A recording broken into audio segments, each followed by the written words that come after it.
Hello and welcome to my easy to understand guide to the TV show Lupin or Lupin and media language. This video is going to be particularly relevant for you if you are studying AQA A-level media studies as it currently appears on that specification.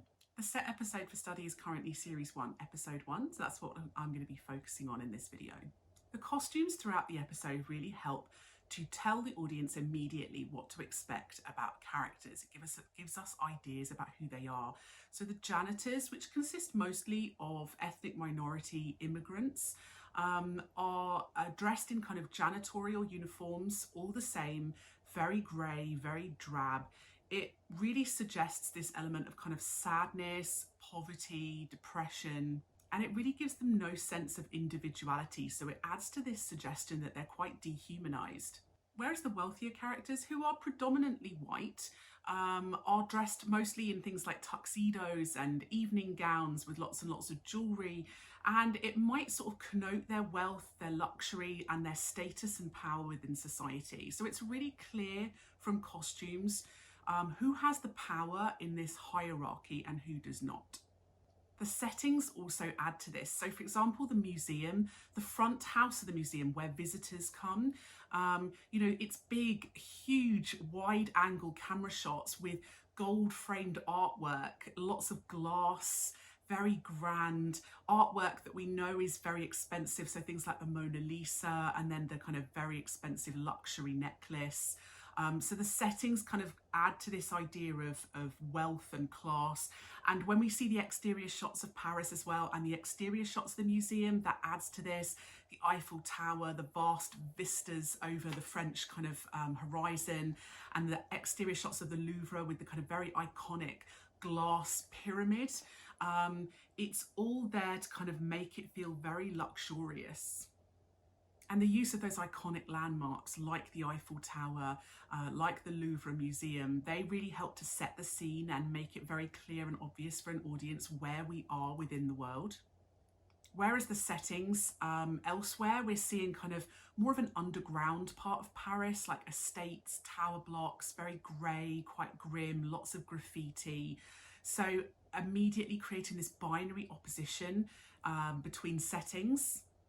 And the colour palette throughout the series really adds to this as well. So when we see the janitors and the kind of working parts of the museum, the back corridors, the elevators where the cleaning staff are, very grey colour palette, lots of blues, and it adds to that feeling of kind of sadness, coldness, a lack of emotion.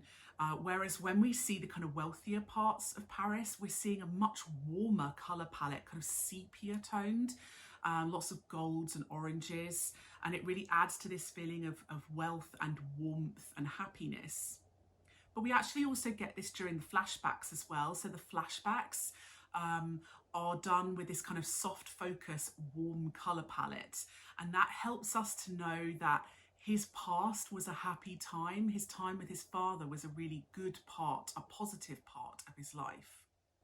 The narrative of the episode is quite complex and very non-linear in style. So we go back and forth in time.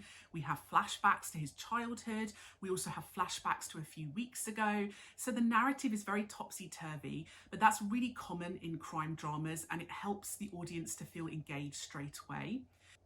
The flashbacks to his childhood really help to add background to his character so that we understand where he came from, who he is, and what makes him the way he is today.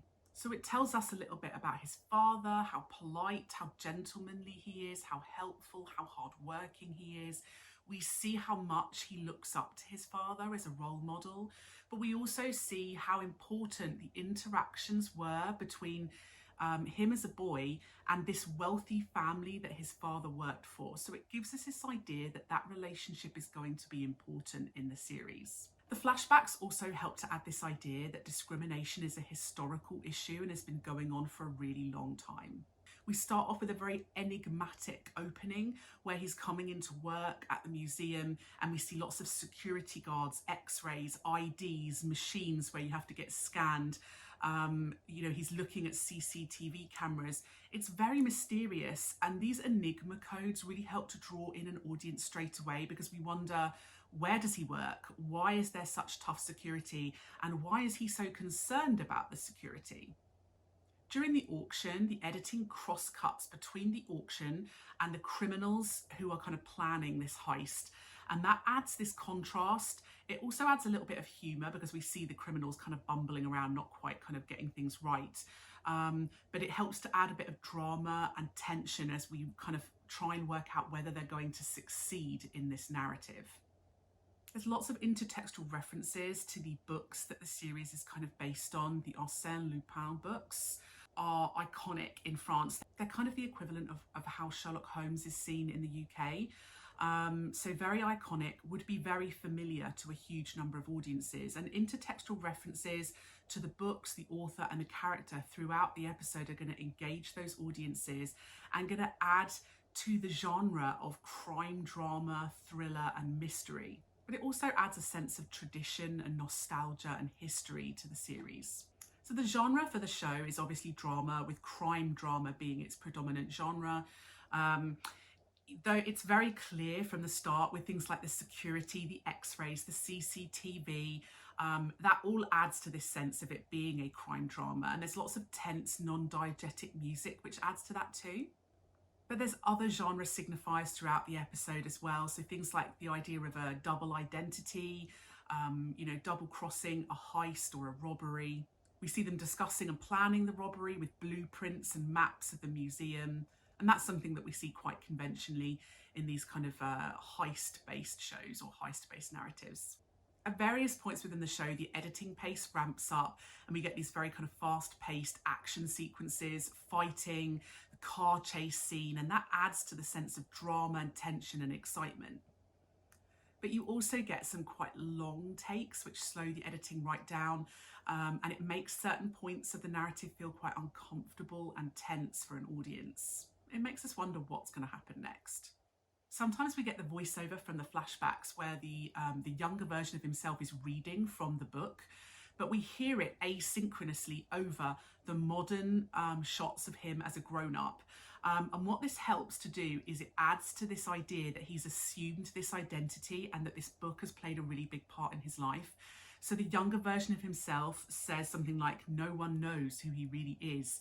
And we're seeing him as an adult walking out in his very kind of, luxurious suit with the kind of museum behind him.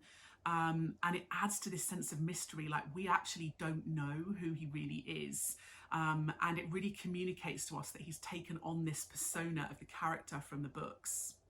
And this use of intertextuality and nonlinear narratives, for example, they're all quite symbolic of postmodern media.